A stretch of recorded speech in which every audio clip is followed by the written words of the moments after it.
Kunja Bihari.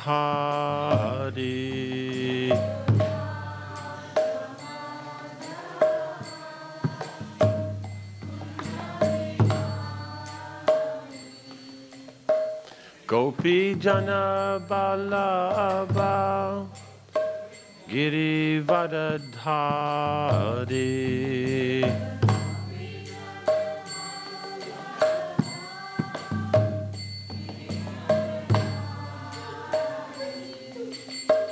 Gopi Jana Balaba Girivardhari.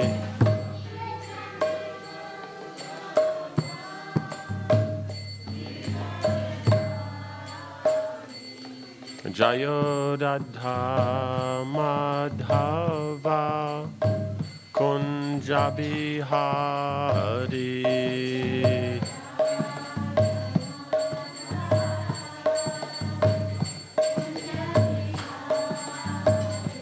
Jayo Radha Madhava Kunja Bihari.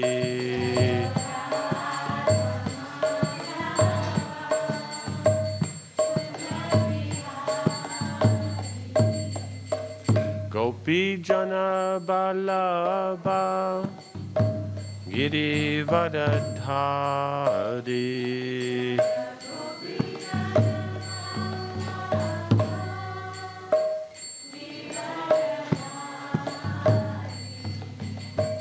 Gopi Jana Balaba Girivardhari.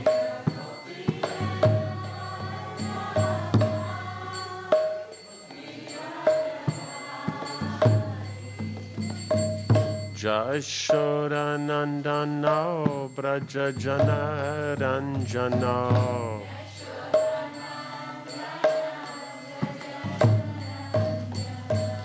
Jashoda Nandana Braja Jana Ranjana.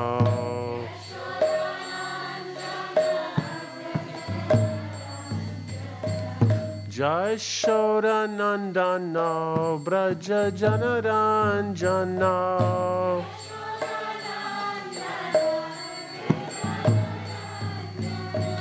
Jashoda Nandana Braja Jana Ranjana.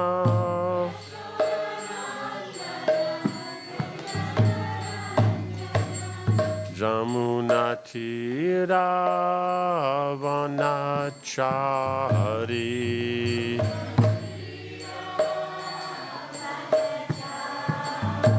Jamuna Tira Vanachari.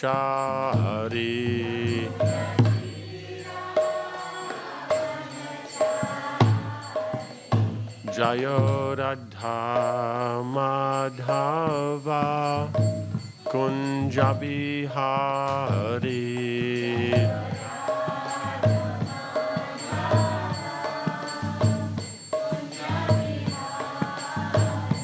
Jayo Radha Madhava Kunja Bihari.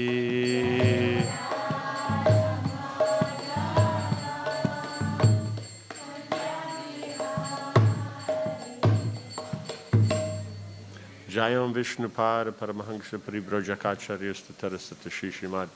His Divine Grace La A.C. Bhaktivedanta Swami Maharaj Srila Prabhupada Ki. ISKCON founder Acharya Srila Prabhupada Ki. Anantakoti Vaishnavrinda Ki. Namacharya Srila Haridas Thakur Ki. Prem Se Gaho Sri Krishna Chaitanya Prabhu Nityananda Shri Advaita Garadhar Shivasari Gaura Bhaktivedanta Ki. Shri Radha Krishna Go Gopagopinath Shamakunda Radha Kundigiri Govardhana Ki. Shri Vrindavan Dhama Ki. Shri Mayapur Dhama Ki. Ganga Maya Ki. Jamuna Maya Ki. Bhakti Devi Ki. Tulasi Devi Ki. Samaveta Bhaktivinoda Ki. Jainitai Gaura Premanandi. All glories to the assembled devotees. All glories to the assembled devotees. All glories to the assembled devotees. All glories to Shri Guru and Shri Gauranga. All glories to Srila Prabhupada. Om Namo Bhagavate Vasudevaya.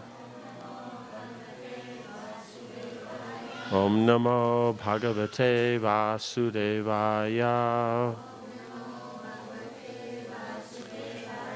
Om Namo Bhagavate Vasudevaya.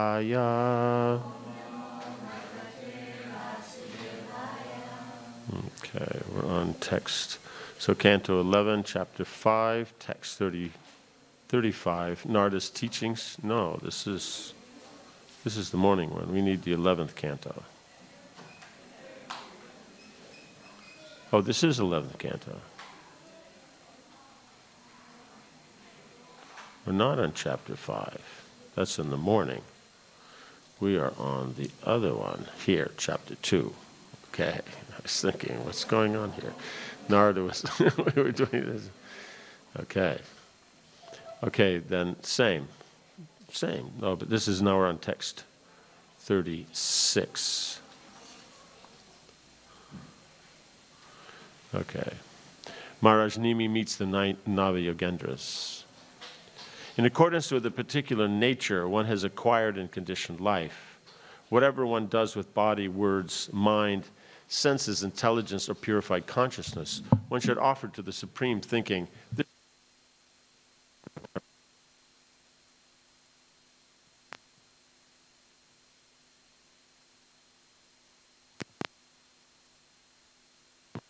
mood. It is. Oh, I see. It's one of them. Okay.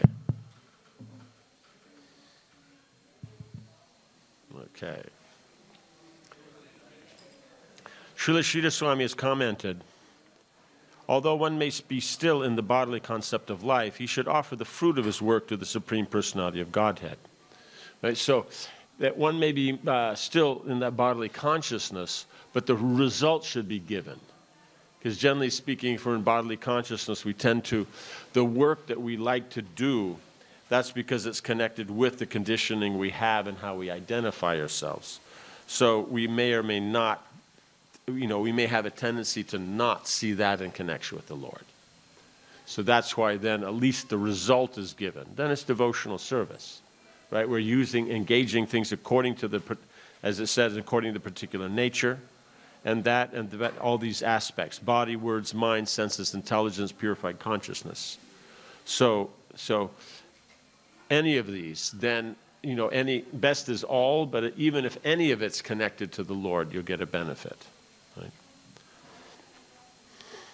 Those with a primitive material conception of the Supreme Lord consider the Lord present only in a temple or church. They make some offering to the Lord in the place of worship.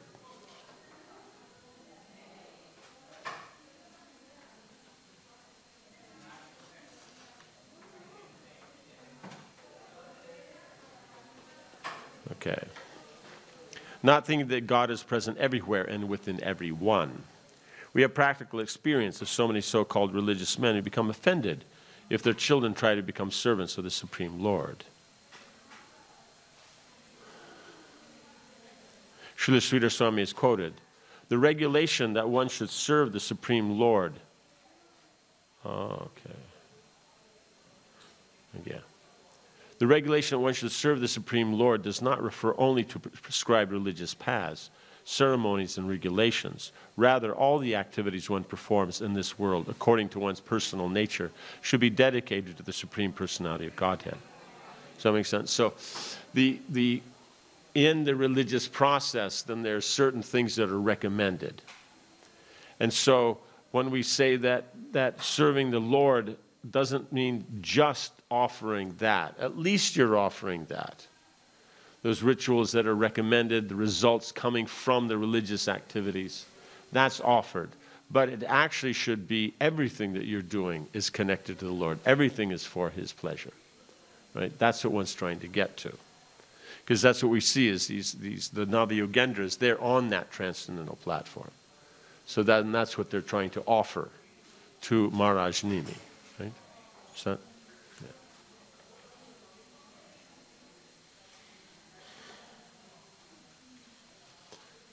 Okay, Srila Jiva Goswami has pointed out, one cannot offer dushkarma or sinful, wicked activities to the Supreme Personality of Godhead.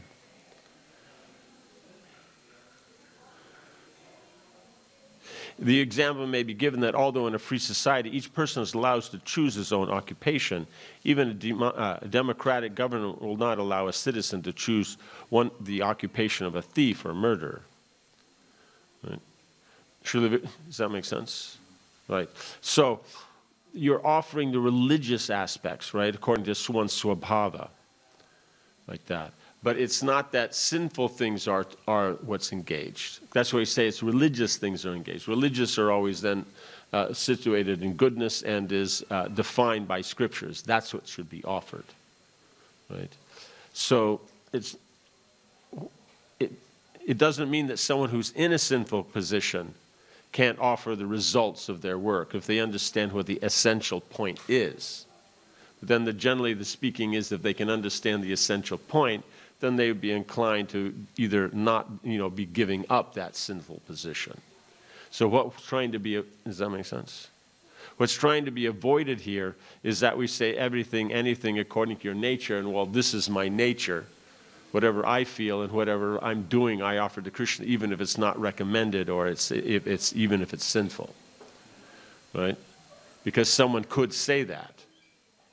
But the point is that, no, if it's an offering to the Lord, then it must be progressive. Right? Does that make sense? Progressive means it must move you forward. You can't use it as an excuse to maintain your material attachments. Like that. So that's a very, there's always this balance in the Vedic system. Is that, yes, body, mind, words, everything can be offered, but the point is you're supposed to be bringing yourself in line with, because you say according to our nature, but our nature then has to fit within the definition what Scripture gives. If we're outside of that, that's also fine that you start with that, but you have to recognize that's the position. You can't be functioning outside the Vedic system and then claim it's equal to or better than the Vedic system, because this is ourselves, this is our place, this is what we do. Does that make sense? It has to be, the whole idea in the Vedic system is one has to be humble. So now if one's not following the process, then that one should be even more humble. So there's always a balance in these things, in the Vedic system. There's never, yeah. Vishwanath Chakravarti Thakur has given a nice description of how one should offer one's ordinary activities to the Supreme Lord. He says that an ordinary sense gratifier begins his activities in the morning by passing stool and urine, cleaning his mouth, brushing his teeth, bathing, meeting his friends and family members, and discussing with them the day's business. In this way, one has so many activities during the day, and a sense gratifier executes all these activities for his personal material enjoyment. A karmi, on the other hand, working under the jurisdiction of the Karmakanda section of the Vedas, will perform the same activities for the pleasure of the demigods and his forefathers. Thus, according to Srila Vishwanath Chakravarti Thakur, a devotee of the Supreme Lord Narayana should similarly perform all his daily activities for the pleasure of the Supreme Lord. In this way, everything we do throughout the day will become bhaktyanga, or a supplementary aspect of our devotional service to Krishna. Right? That's the important point. But it always has to be seen that it's under the authority of the Vedas, not that the Vedas are authorizing my concept. We have to try to bring ours in line with what the Vedas is. It's a difference in mentality. It may not change what you're doing, but since we're trying to change the consciousness, then that's going to start with a change in the attitude. Right? So, yeah. According to Srila Jiva Goswami, when one becomes very much attached to hearing and chanting about the Supreme Lord and not merely offering him the fruits of one's work, one has attained the stage called Sarup Siddha Bhakta, or the stage in which the actual devotion becomes visible. Right? Does that make sense? Because here they're taking the Sarup to mean that one is performing devotional service. That's the natural Sarup of the living entity. Like Lord Chaitanya, says, Krishna, Jiva Sarupa Hoy Krishna Nitya Das. Right? So we're not talking here meaning your spiritual form. It means that the actual nature of the living entity is to serve Krishna. So that form of service, that's the natural Sarup. right? And so when you say the siddha means that now you're taking up bhakti. That's the actual form of the living entity. Service is there, but when this service is to Krishna, that's the actual. So that's siddha, right? Does that make sense? And then there'll be so many levels of that, like you have perfect, more perfect, most perfect. Does that make sense? Yeah, so one always has to see the definitions in the context that they're speaking, because the words can be applied in so many levels. So one has to stick to the one given.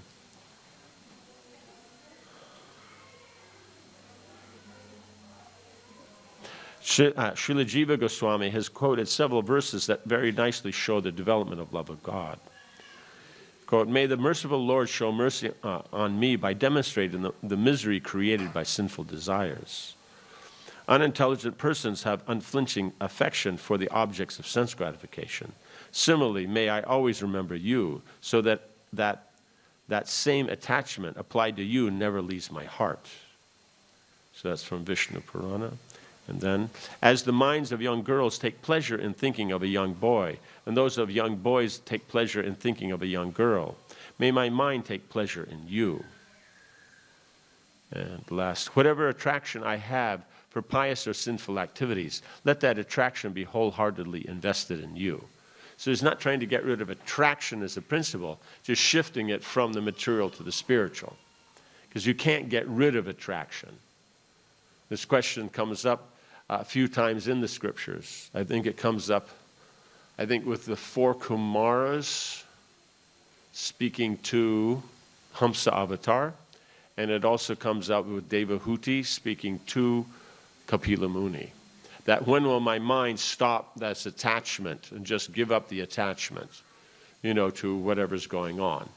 And I'll just be able to serve you. So then they point out as, no, it's never going to not be attached. Oh, no, saying stop being attached to the objects of the senses. That'll never happen. The point is that the mind and the sense,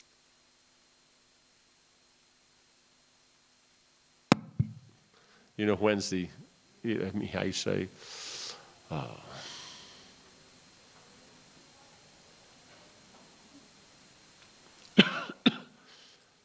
yeah, it's not going to happen. You can't separate the two. They go together. I'm trying to think of something that you wouldn't separate, but... White and rice? Huh? White and rice.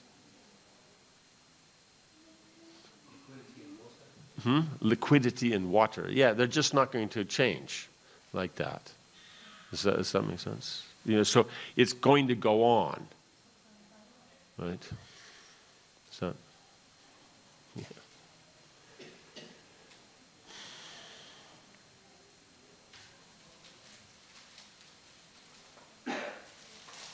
Yeah, so it's just shifting it. Because the nature of the living entity, Satchit Ananda means that you're getting some experience gained from a result.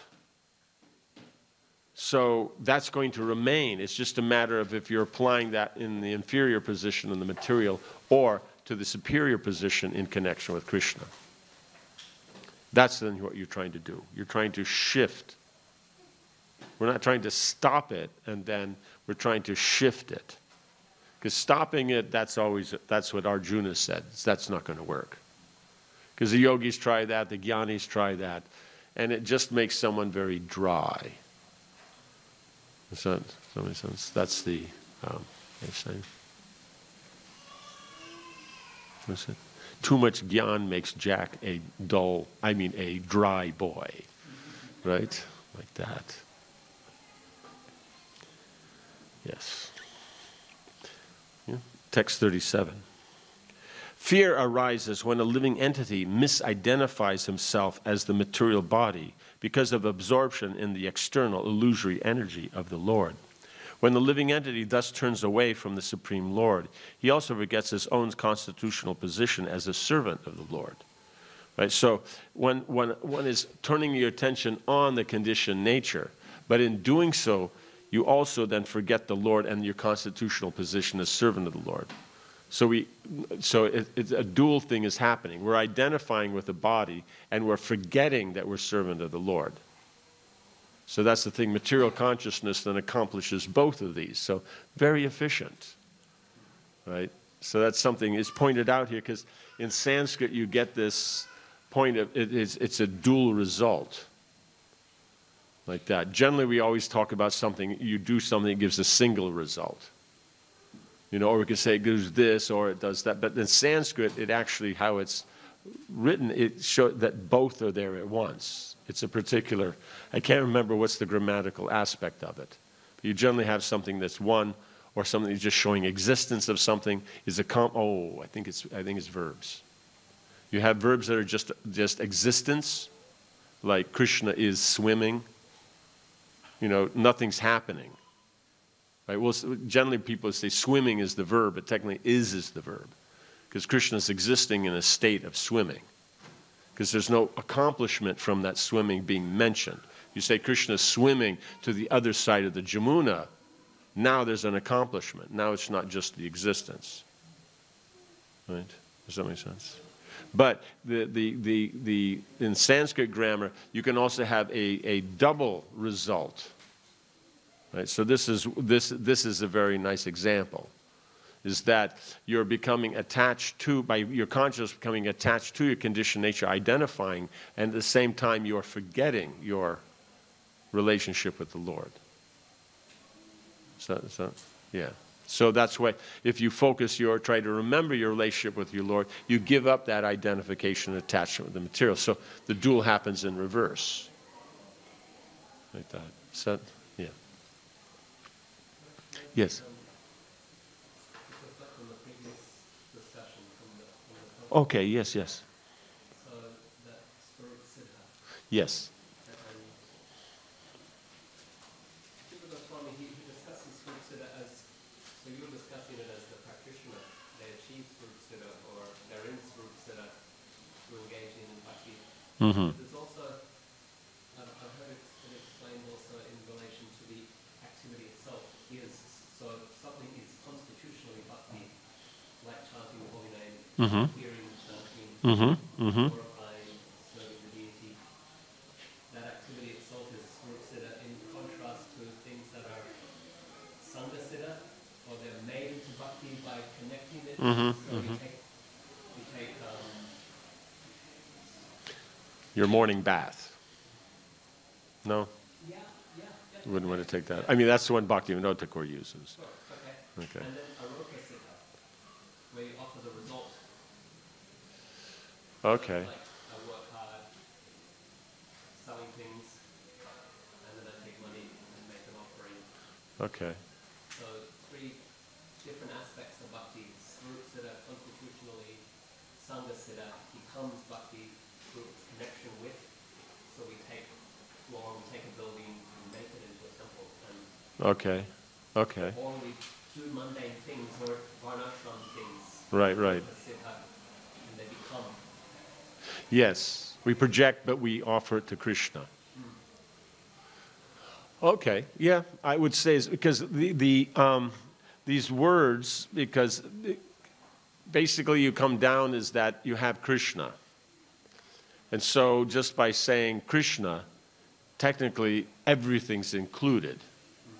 So then all these different aspects. So then as you come out and then a major principle is there, then it can have so many applications because everything's coming from it. Like the internal potency, all energies are manifest. So then when you have something like this, the siddha or perfection, then it's always going to have so many ways it can be applied. Yeah, I was really appreciating hearing what you were saying. Okay. The practice itself is, or the practitioner becomes Swarup siddha. Yes. Through the practice. So, yeah, no, it's all these. I would say is that it's very nice is that bhakti itself is independent. And so then it's the one that's actually the dynamic aspect. Because the siddha aspect is only because of its connection to bhakti.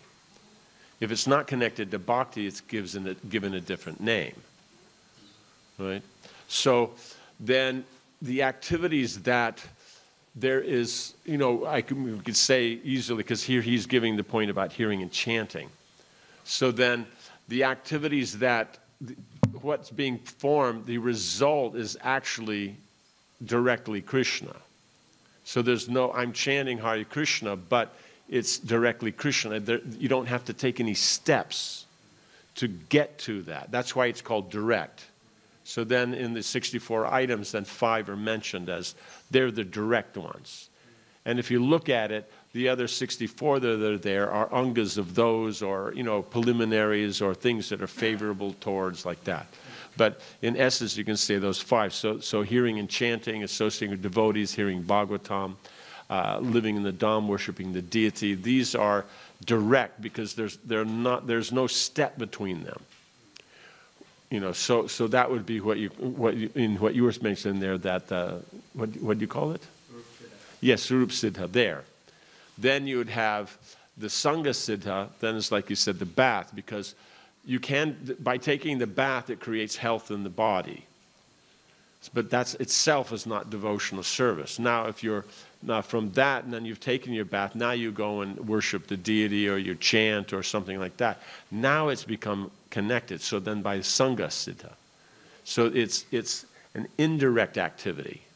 So you have the direct and the indirect, or you could say the primary and secondary. And then aropia is you're taking what is your interest, your nature, like what they were saying in the beginning of that verse. Actually, would very much make it. In accordance with the particular nature one is acquired in conditioned life.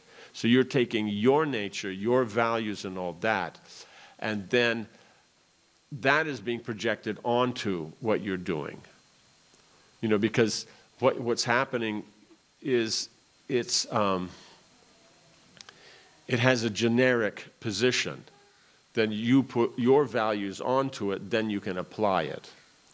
So then those aspects of bhakti, and in the way that you're comfortable doing, that you project onto it, that's the aropia. Because the aropia, I think, means projection or something like that.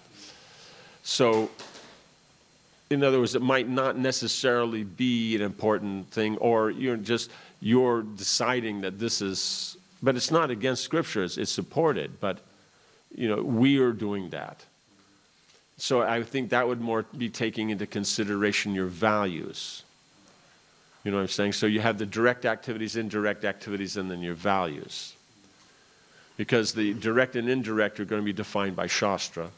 And the values also then would be brought in line with Shastra. Because as it said previously, that who was saying that? That was the Jiva Goswami saying you can't offer sinful things. Right?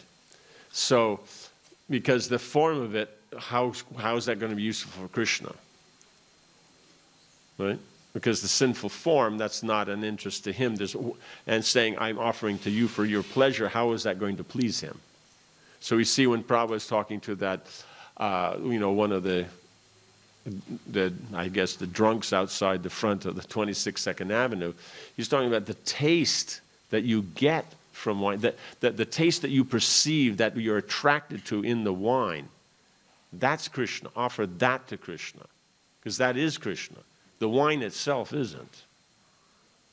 You understand? So that's what I was talking before, is that the sinful, if you find what's that essence, why you're attracted, that part can be connected to Krishna. And then by that you'll purify. So I can't remember if I talked,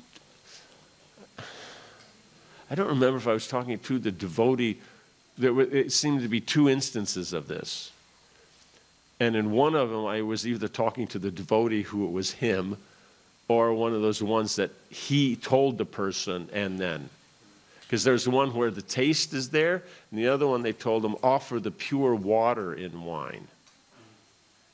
So that they were taking prasad. So the impure part's not, but the other part is. And then, Hare Krishna. Hare Krishna. Thank you.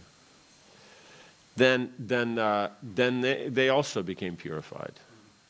So, but you see, it's very quickly, a few weeks, then by having that focus, it gets purified, because you're not focusing on the sinful thing.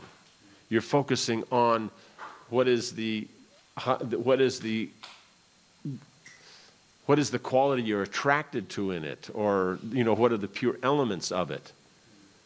You understand? So the sinful part can't be offered.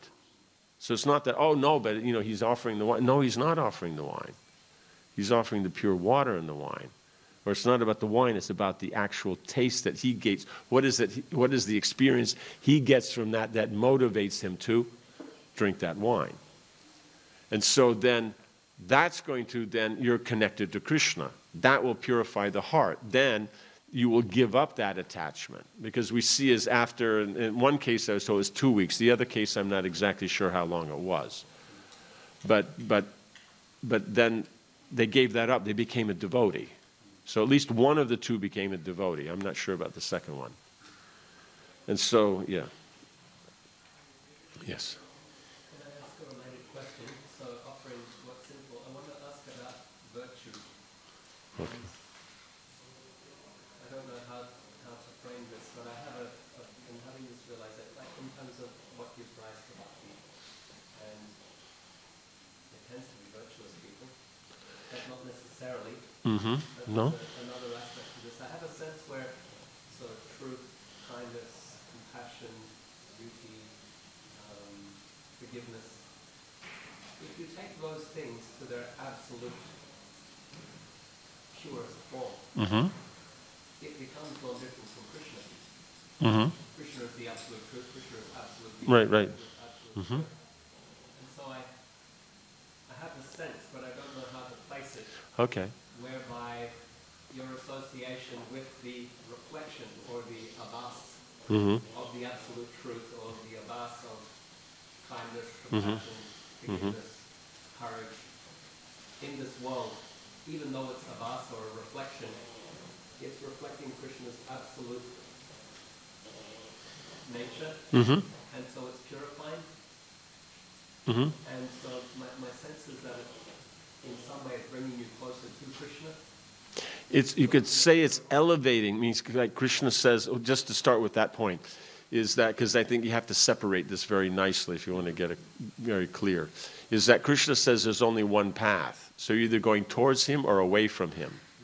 But depending upon what you see, what goal you have in that path, that's how far you'll get. So let's say a karmakandi is moving towards Krishna because he's following the rules of the scriptures. And he's pious, and he's using these good qualities you're talking about. So he moves towards Krishna, but he stops at the heavenly planets, or whatever is the particular material benefit he wants. The jnani is also moving towards, but he stops at liberation. So only the devotee sees it in relationship to the Lord. So that's an important aspect. It's just because it's elevating and taking you towards Krishna doesn't mean that it can give you pure devotion. Because only pure devotion can give prema, right?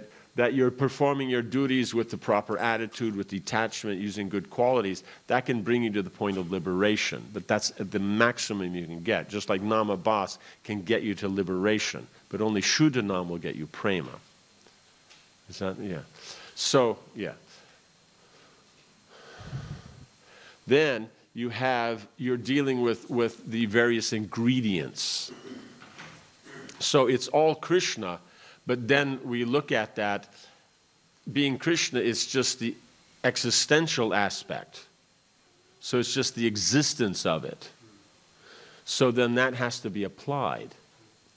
And so in application, you're going to have the knowledge and technique, but you're also going to have the quality used. Because the skill that you're using is one thing, but then use of the mind, the feelings, the emotions, that's going to be the subtler. That requires the good qualities. So the subtle part's the qualities, and the grosser part's the knowledge and skill. So what we see is the Shankarshan and Prajumna. Right? You have to have both of those to apply.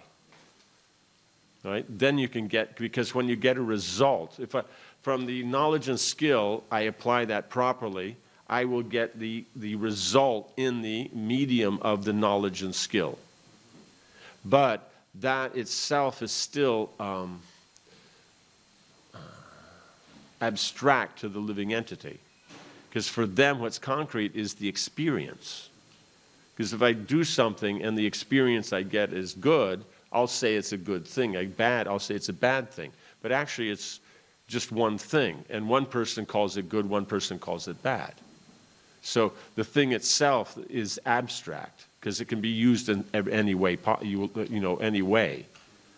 But it's concrete is what you'll say is that this is what it is because the living entity is conscious. That's the concrete aspect. The environment, that's not the concrete, right? So taking that, so the concrete or the experience comes from what attitude you use. So use the knowledge and skill, that will give you that particular result, and the attitude will give you the experience. So they have to go together. That's why someone may have the knowledge and skill, they get the results, no one's interested. Even though it's excellent results, because their attitude is so bad, just no one wants to be involved. Or you have someone who the attitude is so nice that even though the results aren't so great, everybody's happy. Right? Because so the two go together. So you're trying, since it's for Krishna, you want to use the best quality knowledge and skill, but the attitude is actually what creates the experience. So if the attitude's not bhakti, it's not bhakti. You know what I'm saying? So that's the origin of that particular concept.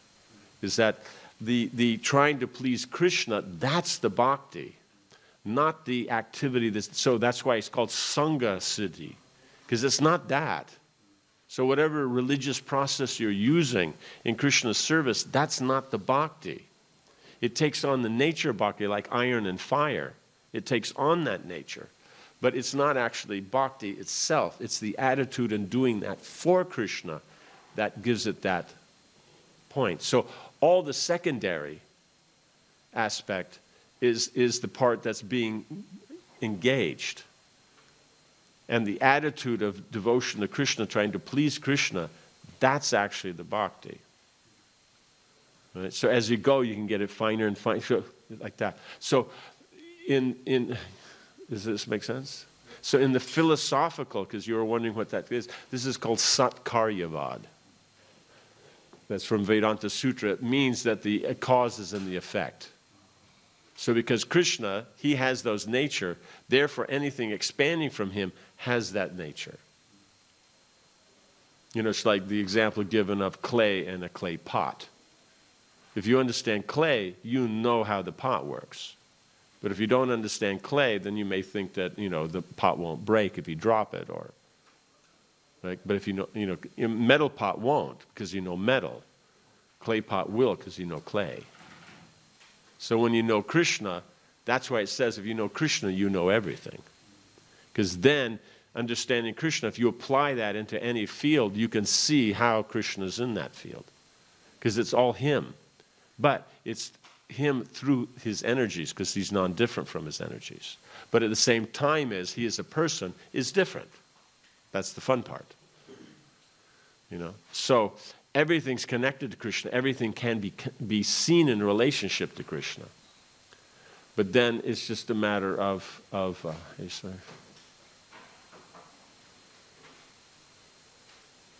having that proper understanding. Because seeing it in relationship to Krishna and not for Krishna's pleasure is still a material level. And we see so many great sages and personalities. They see it, like the Hamsa, what do you call it? Daksha. He's a karma kandi.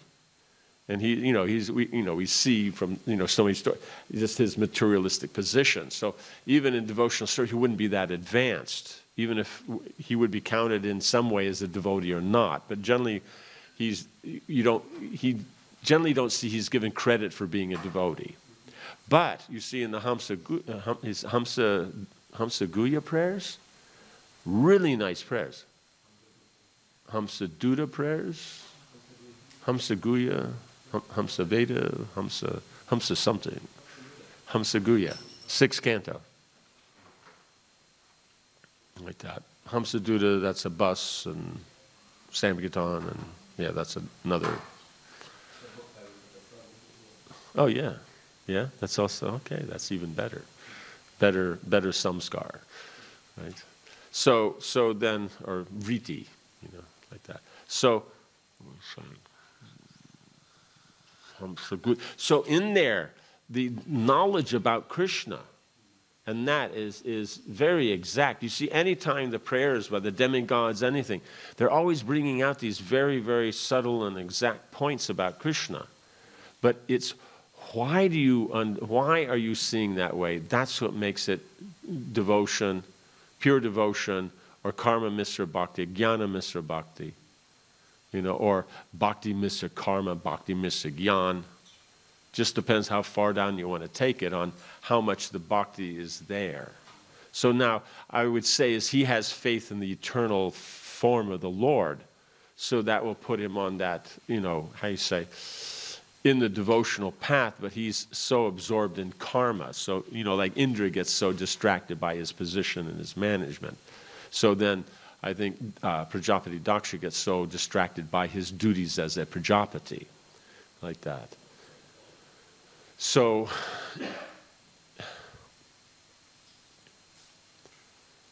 the intent becomes the actual point. And the intent means not what you say it is, but what it is. Right? Does that make sense? Yeah. Does that make sense? Yeah. So that would be what you're engaging in that. Then there's the aspect of the Swarup, meaning that when you're dealing with Bhav Sadhana, right? So the liberated platform of the jiva. So through devotional service, when he elevates himself back to that liberated, or the Brahmabhuta platform, then in Bhav Sadhana there's 5 stages. Right? Shravana dasa, Varna dasa, Smarna dasa, Apan dasa, and it's got a few names. Sampati dasa has some other names like that. So then what Shravana dasa means, you're hearing about the actual position. What is the position of that service, that particular thing. So Srila Prabhupada, quoting Bhaktisiddhanta Saraswati Thakur, I think not sure if it's the 8th verse or something, in the Upadeshamrita. But then he's quoting that, he mentions the first 3. And they extend all the way down to the platform of Shraddha. Bhaktivinoda Thakur explains that since all there is bhakti, it can't be anything else other than bhakti. So sadhana bhakti can't be anything else other than bhakti. So bhava extends down into what we would call sadhana bhakti. But you won't call it bhava because what's being manifest at the time doesn't have that constant ecstasy, because that's the definition there. So there's enough of the experience of the coming in contact with Krishna, and that you see that this is also, you have faith in it. So it's only called faith. You don't call it minuscule bhava or something. It's just called faith. Then when that faith increases more, then you take up sadhu sangha. When it increases more again, then bhajana kriya. More again, then you take up anartha nivriti again. Then it becomes nishta, right? So then it becomes stable at that point. When it increases again, it becomes ruchi. Now, ruchi and asakti, even though they're not bhava, you're starting to see the nature of bhava in its natural form. Because the taste will give that it'll give it will give a positive experience. An attachment will give even more experience, more of that. Then when that increases again, that comes to bhava, where now it's in its natural state. Does that make sense? But it's bhava that extends all the way down, like that. And so now in that first, so therefore these first 3, Shravana dasa, Varna dasa, and Smarna dasa, those 3 extend all the way down. The last 2 don't. Right? So then in that Shravana dasa, you're hearing about your position, I'm servant of Krishna in that. And when you have faith in that and take that up, then you can say is that it's beginning that, then that's actually the natural state. But then when it says you become very much attached to hearing, then you can say now it has that sarup of that. So that would be, you would see that in the Ruchi and Asakti. That's where you'd see that. Then you can say is that now it would manifest, you can see that aspect. But when it goes more, where you become to the liberated platform, then it takes on, then the mood of whoever it is, that bhakti, the generic aspect of the realm you're going for. So for us, then Vrindavan, it means what is the mood of Braja Bhakti? That generic mood, that generic, that 100% surrender. That you could say then is the perfection now of Shravana Dasa, because that's understood. When that's understood, then you can go to Varna Dasa. Right? So Varna Dasa then also means you're adjusting with it. So when I hear about Krishna, I'm servant of Krishna, then the next thing is, okay, I accept that, I start to adjust with that. And adjusting means then, you're taking, and as you adjust, then you're able to accept and associate. Devotees take up the process, give up attachments like this. So it comes to the point, then its perfection is you adjust with a particular kind of attachment to Krishna. Because prema is also a generic thing. Then within that you have a particular rati or attraction to Krishna. Right? Like Mother Jashoda has prema, but it's in the form of Vatsalya rati. Right? Because that's how it's expressed through that medium. Because prema is, you could say, is the experiential aspect. But the point is that it has a medium that it uses to be expressed. Because just because it's there, then how do you taste it? How do you churn, other than just that, how you say, the self-satisfied Atmarama aspect. Because Krishna, he is Atmarama. He's expanded his energies for interaction. So that means there must be an interaction. Therefore, then it has to be a particular rati. Does that make sense? So now you're starting to adjust with that rati, those associates, those activities, one's position in that, right? So the other one is your nature of being a servant, the quality of the generic aspect of servant. Now it's specifically applied, right? And so then when you can function properly in this, right, then you would technically call that your swarup. But now if we're looking at it from this higher aspect of Bhavsana, that's not Swarup Siddhi, because it's not the Siddha, it's not the perfection of your Swarup. Because the mentality is not 100% exclusively absorbed in Krishna, because that brings us to the next point, of Shravana Dasa. Smarana Dasa. So then Smarana Dasa, as we see come down, then any devotee is remembering Krishna, at some point. So we see is that in the yoga process, that I can never remember the names because I think sometimes they use different words, but you have Smriti, Anusmriti, Dhruvanusmriti, Dhyan, and Samadhi, something like that. So one basically means that you're occasionally thinking, one means it's more regular, and then it's, it just keeps going more until Dhyan means it's fixed, but it's not deep, and then Samadhi means it's deep. Does that make sense? So when it comes to that point of the depth, it also is, Bhaktivinoda Thakur explains how it goes through the stages of these 5 stages. One means you're absorbed in the name. The next one, when you come to the next stage, you're absorbed in the form. The next one in the qualities. The next one in the pastimes. So it's just not, because sometimes devotees say, I'm chanting, I can't remember Krishna, because you're not on that level of realization. You have to hear. And by hearing, you focus on the sound, then that will bring you to the next stage of form. Right? So you can't just jump, like that.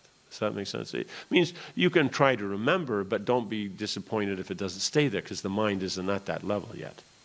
So when the heart becomes purified, that will become very natural. But it's not that one doesn't try, but don't think that there's something wrong with the process. It's just, it's like, does that make sense? The sixth grader is not winning the Olympics, but, keep at it, and, maybe next year after that, they will, but, So now when it gets to that exclusiveness, right, then that's the stage, that's samadhi. Now you're qualified, because it's exclusively about Krishna, now you're qualified to actually get the association of Krishna. Because before that, you get the association of Krishna's devotees.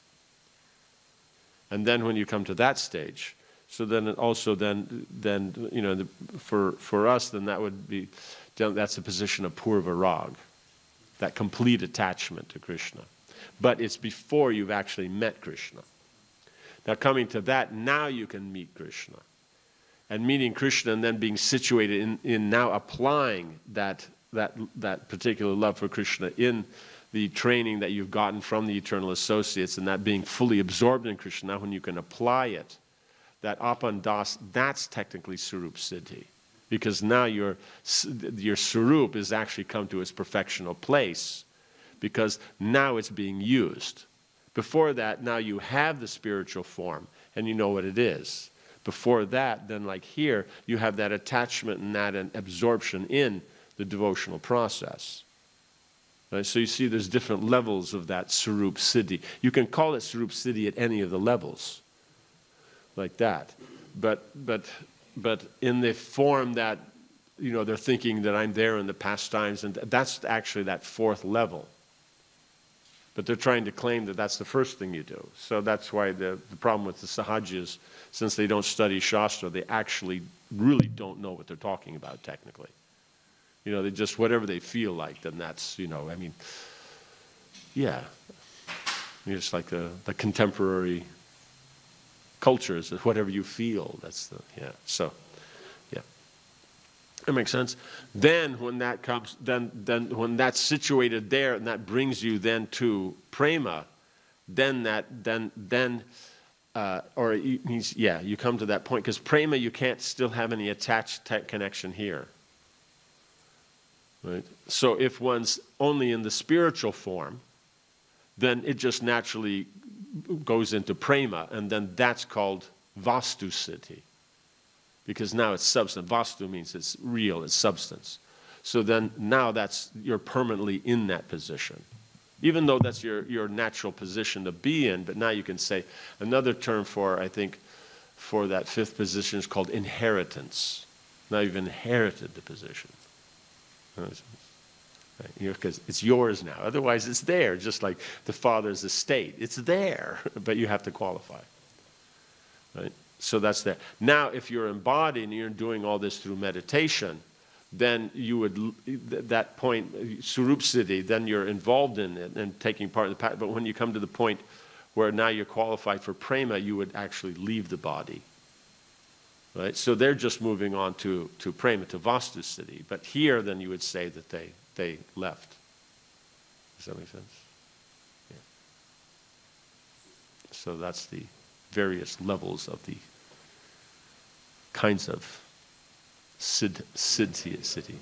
Okay, yeah, well, that's all. Yeah, so it's a very nice scientific process that you know, is fully about the blooming of the devotees, you know, the soul's relationship and experience in relationship to the Lord and his devotees, his eternal associates. So that's the thing, is the Vedic science isn't dry, right? You know, because that means that's bhakti. Because these others are, you could say, you would call them within the Vedic version because they follow the Vedic literature. But they're not actually doing what you actually say the Vedic literature is for, because it's only for bhakti, right? Because you know, it's all about pleasing Krishna, and so then the material world is expanded so to please Krishna, in that the living entities that aren't Krishna conscious could become like that. That's what it's for. That's what it's. So the Kriya and then Jnana are supporting that to make the material world and everything so that they could fulfill Krishna's desire by becoming Krishna conscious. So the Vedas only actually defining bhakti. But if people are willing to use these secondary aspects and bring themselves in line with, you know, in Krishna's path, they're willing to move towards him by following the Shastras and that, and then the benefits they'll get from it, then it's not called bhakti, they're not called devotees, they're called karmis or jnanis, you know, and then in more specific, wherever is their level, whatever they're trying to do. Does that make sense? Yeah. So, yeah. But it's actually only meant for Krishna, because all the religious processes are just the activities that are used by Krishna's eternal associates to express their devotion. Right? So we just call that bhakti. But when you come into the material world where people aren't manifesting any bhakti, then we'll call that punya or piety. Does that make sense? So that's why there's no difference in performance of your duties and devotional service in activity. The secondary doesn't change. What changes is the consciousness, the intent. Because if I'm performing dharma for the fruit of work, I'm called a karmi. I'm performing exactly the same dharma, an activity, and it's for the purpose of liberation, I'm called a jnani. And if I'm doing the same, again, dharma and the activities, but I'm doing it to please Krishna, you're called a devotee. So it's not that the activities don't change. I would say is that it'll be a stumbling block for the conditioned living entity, both for the pious and impious. For the impious, because whatever they're doing, most of it's not really very good quality to offer. They have to change a lot of just the basic activities they're doing, right? So then the concept is that devotional service is this change in activities. So therefore, if I'm talking about devotional service, it means, a particular set of activities, right? And then, but I have to do practical things like, maintain the family and all these things. So it's two different things, right? While let's say if someone's following the Veda, the lifestyle, the religion is not different between any of the schools. That's the whole point. You have 6 schools of philosophy, but as far as religion goes, there's one. Everybody's following that same, like that. Now, which ones they'll emphasize, someone's more charity, someone's more austerity, someone's more varnashram, someone's more study of scriptures, someone's more celibacy.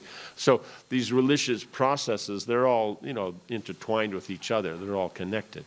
So for them, then, because of doing that, then being in the mode of goodness, they have a tendency life's fine. So they don't see the importance or the need to take it up in bhakti. Because all they have to do is change their consciousness. So lifestyle is already fine. For those who are outside the Vedic system, the lifestyle is wrong and the mentality is wrong. But of the two, if you get the mentality right, you'll progress. Because the problem is if you don't have piety, you don't have piety. And religion requires piety. So you can't technically just take up the pious activities and progress from there. Because already it's already been mentioned that taking up the understandings of, what's the difference between matter and spirit, that aspect, and then through that progressing, and then getting to bhakti, that people in general aren't going to be able to do. Very rare that you can get someone who's a jnani, and then of those, someone who can understand the Lord. That's even more rare. So his whole process, Vedanta Sutra on one side, and then the karma of Mahabharata on the other. And so he's pointing out, the point's not been presented properly. People won't catch it. Bhagavatam, then the two are put together in connection with Krishna. So that secondary aspect is not going to benefit the soul. The conditioning, yes. The situation they'll be in, yes. So then for the devotee, yes. So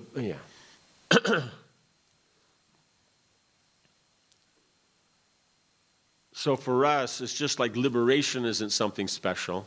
It's just the natural position to work from. Religion isn't special on its own. It's just the medium used for. In other words, in the liberated position, I engage religious activities to express my devotion to Krishna. So liberation and karma and jnana, they're angas of bhakti. But if you don't see them in connection with bhakti, they're not given that definition. They're just called karma and jnana. Right? That's the... Does that work? Yeah. Okay. Yeah. We're good? Yes. Just before you start, can I just ask, the other day were you sitting over here in the chair? Okay, okay. Okay.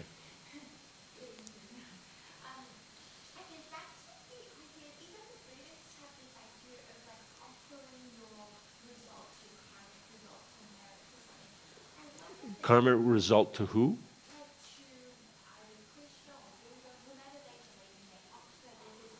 Oh, okay, okay.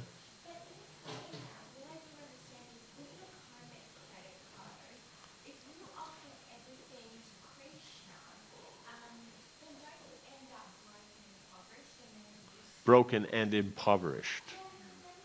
Can't you be impoverished without being broken, or can't you be broken without being impoverished? How many extremely rich guys do you know have a really wonderful, smooth, pleasant life?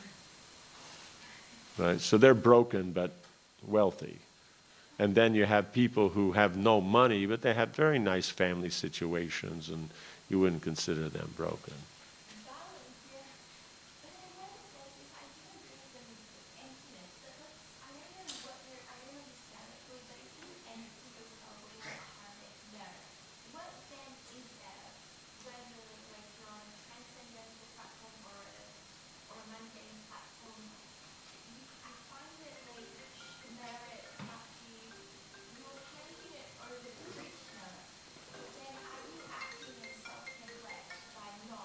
In self-neglect. Okay, so you're saying, should you keep a portion for yourself and not give everything to Krishna? Is he going to keep it all himself and greedily sit in the corner and enjoy it all, and you'll get nothing? Or what's the...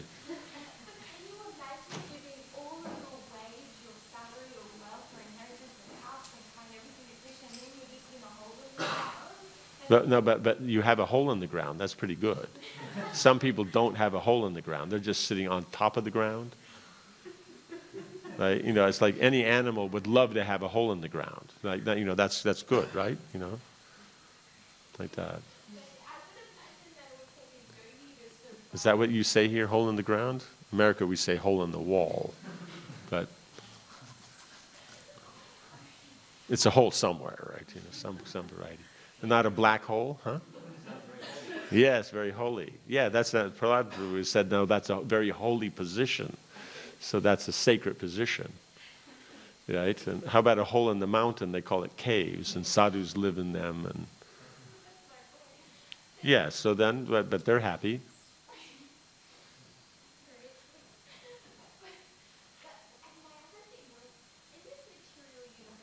Can we start with the first one? Unless they're connected.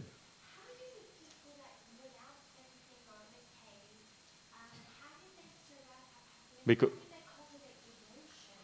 how do they cultivate devotion if they only have a cave?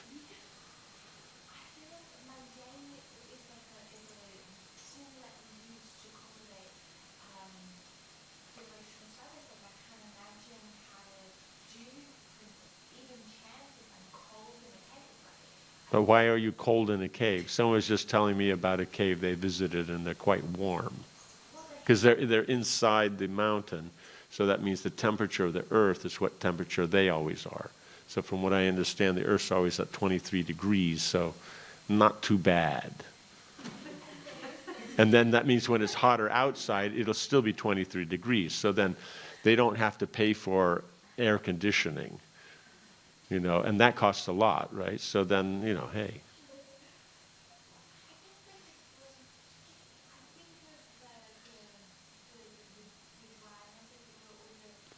The dryness.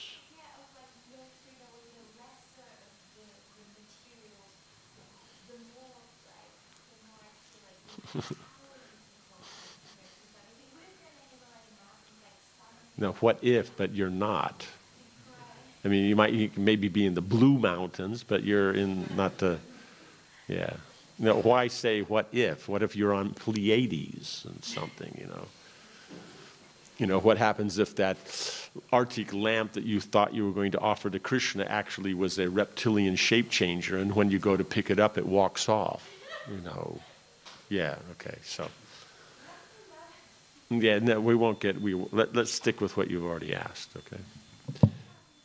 No, here, that's just, because otherwise we can go on with the, how you say, stream of consciousness for a long time, like that. But I think Finnegan's Wake kind of did a good job of taking care of that, and a few others following in that footsteps, but they're not as popular. Like I think John Lennon tried something like that, and Crowley, I think, and there's some people like that, but probably you never heard of them. Probably never heard of Finnegan's Wake either, but you've heard of Finnegan's Wake? You haven't. Okay. Okay. So, the whole point is that when we say give everything to Krishna, that means it's engaged in his service. That means it's not lost to you. It's engaged in his service. Because the point is when you say you're doing something for yourself, what's the point in doing something for yourself? Because you're not the body. So you're not that money, that house, that whatever those facilities you have, it's not for the soul. It's for the conditioning. Right? So, therefore, the soul, because that's the situation they're in, they can use that situation, the results of that, to offer for the pleasure of Krishna, that you're engaged in that to please Krishna. So you're simply maintaining yourself so that you can be engaged in Krishna's service. Then having money has some meaning. You understand? So it's just a matter of the individual need of the individual living entity. Some people need more, some less. Somebody needs a 4-bedroom house. Somebody needs a 2-bedroom. Somebody needs a 1-bedroom. Somebody needs a studio. And some people only need a cave. It's just a matter of how much you want, how much you need for your particular nature and to engage it. So it's not a matter of how can they engage that, because they sit there and chant Hare Krishna all day. Haridas Thakur sat in the cave, and and he just chanted all day. So what do you require? You know what I'm saying? It means for Haridas Thakur, he's busy chanting. He won't actually have time or any need, or can work it into plug in his espresso machine, let alone use it. So it's just not happening. He doesn't need that. So it's like, so the cave works great because there's no plugs, so he doesn't have to worry about it. Does that make sense? So it's still there. The medium that you use, Krishna reciprocates through that medium, but it's the connection to Krishna. Does that make sense? Okay. Okay.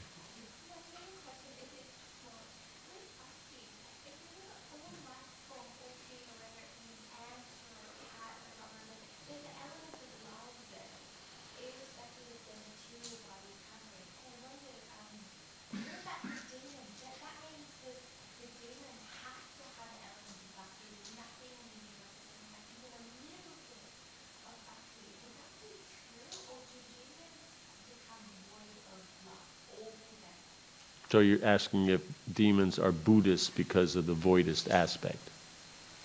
Because otherwise, how else do you become void?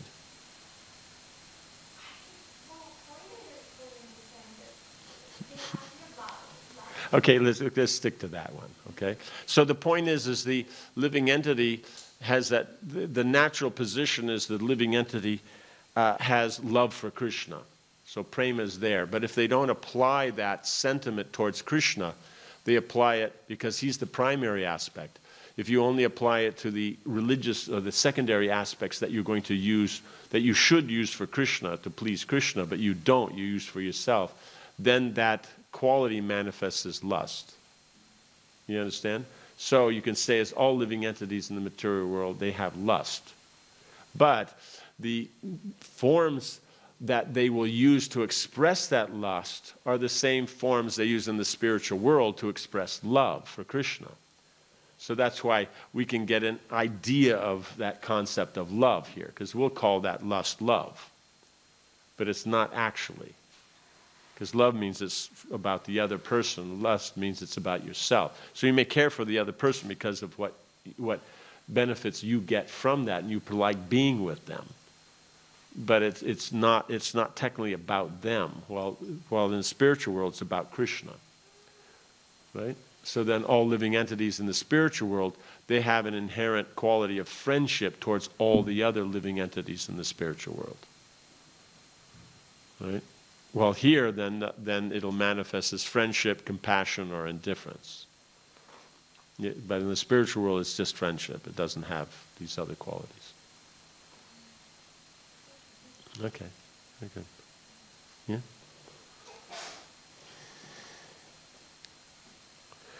Okay, fear arises when a living entity misidentifies himself as the material body because of absorption in the external illusory energy of the Lord. When the living entity thus turns away from the Supreme Lord, he also forgets his own constitutional position as a servant of the Lord.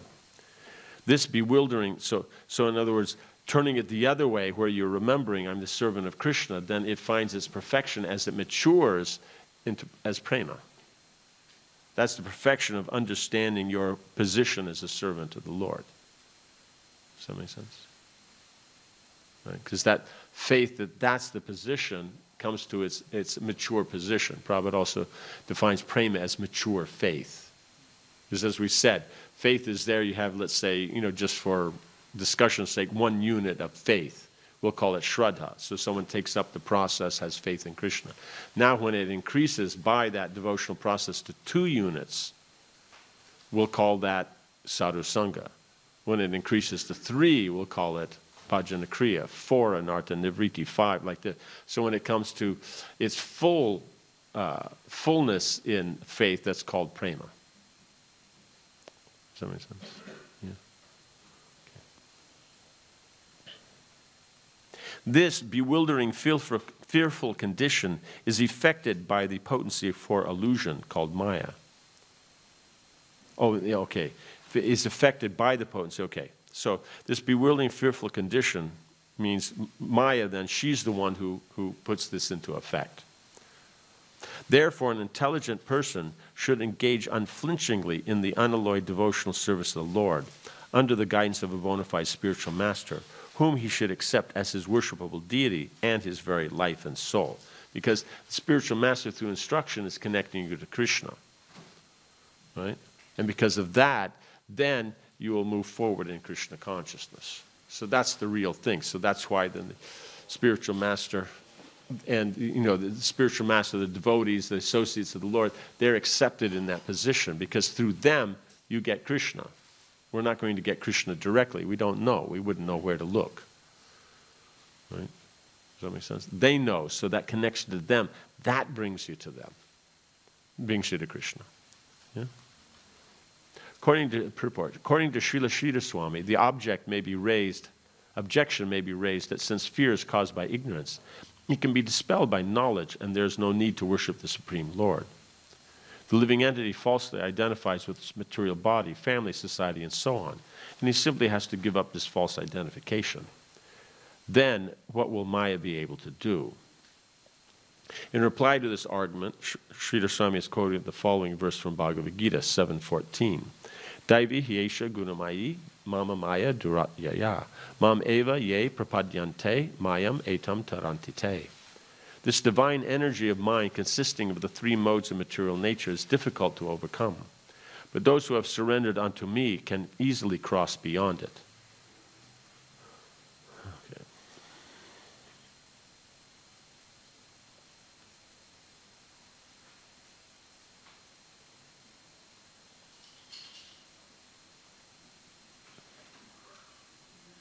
Srila Bhaktisiddhanta Saraswati Thakur comments that when the living entity develops a spirit of independence, he is forced to come to the material world, where he enters into various types of petty and undesirable behavior that create a fearful condition for him.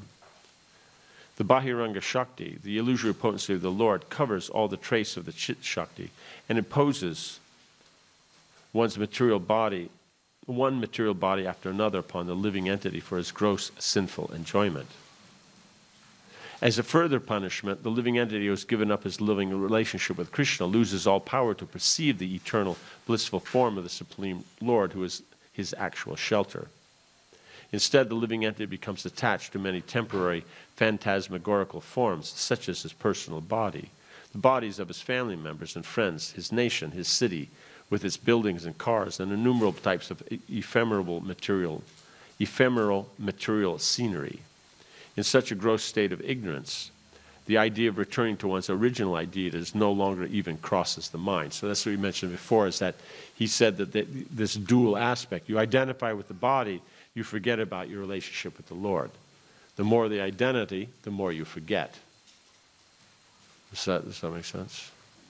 So that's the difficulty. So you have to reverse this, where it's about seeing yourself as servant of the Lord, identifying in that way. Right? Then, as you mentioned in the previous verse, then engaging that conditioning that you have, whatever it is. You take that and engage it, but you can't identify with it. You identify as a servant. Then you engage it, according to what it is. Does that make sense? Yeah.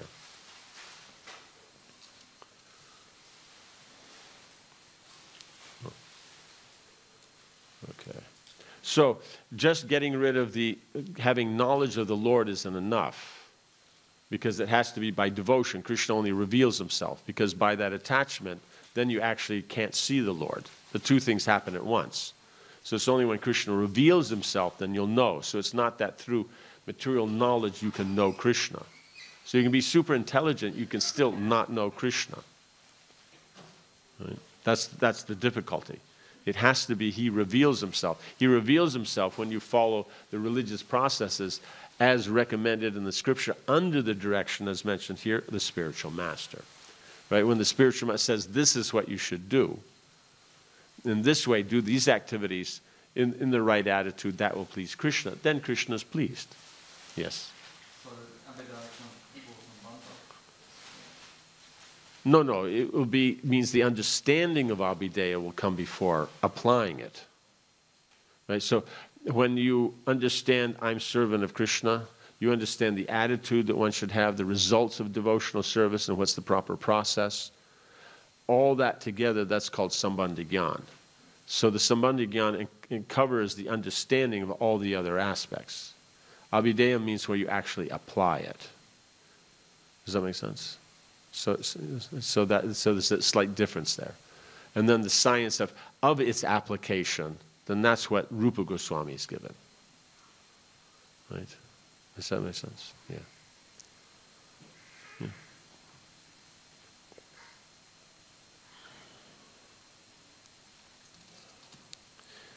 Okay. As stated by Srila Vishwanath Chakravarti Thakur, in this Bhagavad Dharma, devotees have no need to fear the bondage of material existence. That fear goes away of its own accord for one who engages in devotional service. Right? Sense. You don't have to separately endeavor for giving up the fear that comes from being in the material world. You connect yourself to Krishna, devotional service will automatically remove it. Because as we saw, as you become attached to the material world, you forget Krishna. So as you remember Krishna, you give up that attachment to the material world. Because the fear comes from that attachment. If you're not attached, you're not fearful. If I take something you're not attached to, and I say, I'm going to step on it, it's like, who cares? Right? But if something you're attached to, now then there's fear. Does that make sense? Yeah.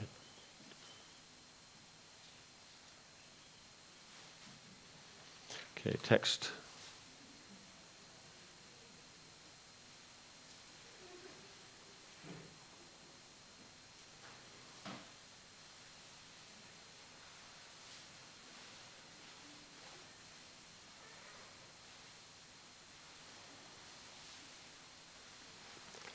Okay, text 38. Although the duality of the material world does not ultimately exist, the conditioned soul experiences it as real under the influence of his own conditioned intelligence. Right? So that the material world is not connected to Krishna, that doesn't exist because it is Krishna, it is his energies. It's a transformation of his energies, so there isn't something else. And then you also have the dualities that are here, the hot, cold. What are they happening? They're just transformations of the energy. So that it's good or bad, all these things that we go through, the experiences, that's illusory. It ultimately doesn't exist. It's there. It's happening.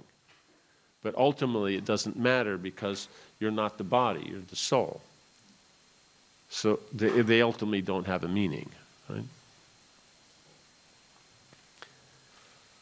This imaginary experience of a world separate from Krishna can be compared to the acts of dreaming and desiring. When the conditioned soul dreams at night of something desirable or horrible, or when he daydreams of what he would like to have or avoid, he creates a reality that has no existence beyond his own imagination. So that's what's actually going on here. It means the things are here and it's happening. Just like in your imagination, what you're imagining is actually made out of mind. So it exists. But the point is it's only existing in that imaginary state. So here, as we go through, is that what we say this is important and real and good, it's only our imagination that defines that it's good. Because the next day it's bad. And it just changes like that. Does that make sense? So it's here, it's made out of the material elements. But the problem is because it's not connected to the soul, it's not connected to the Lord, it doesn't remain. Its change will be lost. Does that make sense? Yeah. The tendency of the mind is to accept and reject various activities based on sense gratification. Therefore, an intelligent person should control the mind, restricting it from the illusion of seeing things separate from Krishna. And when the mind is thus controlled, he will experience actual fearlessness. Right? So when you only see things connected to Krishna, then there's no fearlessness. So that degree that you see everything connected to Krishna, to that degree you're fearless. So when it means, we've seen before with Prahlad Maharaj, you become fearless by being absorbed in Krishna. So all that's saying here is that they're showing the mechanics of how that works. It's the same principle that's given before. It's not different. So, yeah.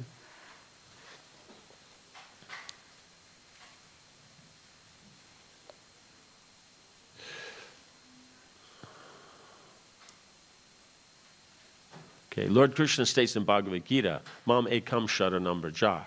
One must see only Krishna everywhere, and one must act exclusively for the satisfaction of Lord Krishna, the eternal master of every living entity.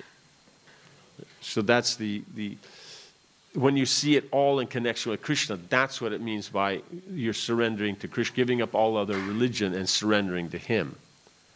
Because we can follow the religious processes and identify it as a religious process. And that it's good, it gives proper results, irreligious give bad results. But in here, how are we seeing it connected to Krishna? Who said this is a religious activity? Who said it should be performed? Who's dictated how it's performed? Who said what the results are? Who gives those results? Yeah. So that's the whole point, is nothing separate from Krishna. So this surrender to Krishna means you see it connected to Krishna, that's not separate. And so then it becomes, as was saying, in the previous verses, oh no, that's Narad Muni saying in the morning one, that's Bhagavad Dharma. Because you have Dharma means performing the religious activity, and you'll get a material result. But doing it to please Krishna, that's Bhagavad Dharma. So you get that spiritual result. It doesn't mean the material result of the medium you're using you don't get. Does that make sense? It's not that I'm cooking for Krishna and then, I've cooked and that devotion's been expressed and then the whole thing just disappears. But it's very advantageous because there's no pots to wash. Right? You just end up with this nice clean pan like that, and because it's been connected to Krishna, therefore he's the supreme pure, you don't even have to rinse the thing out, or wipe it off. You just hang it back up where it was.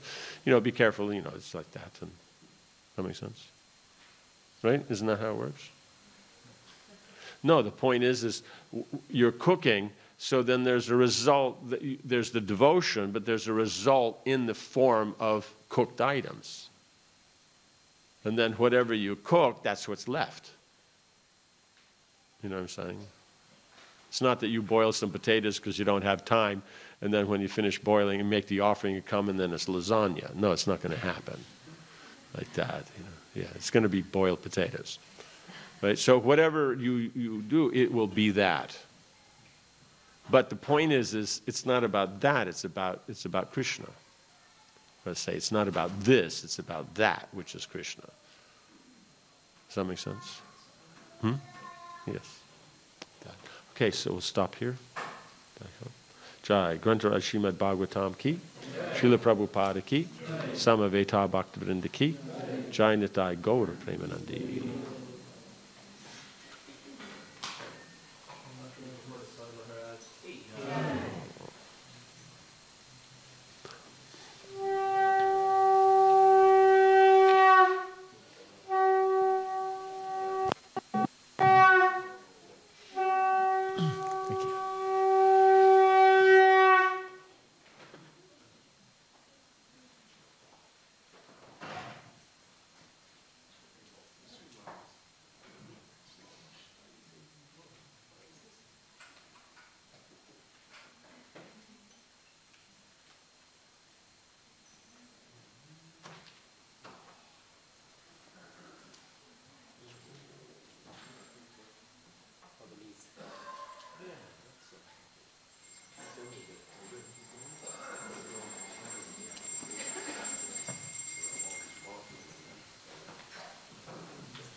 Bhakti Vedanta Swami Iti Namine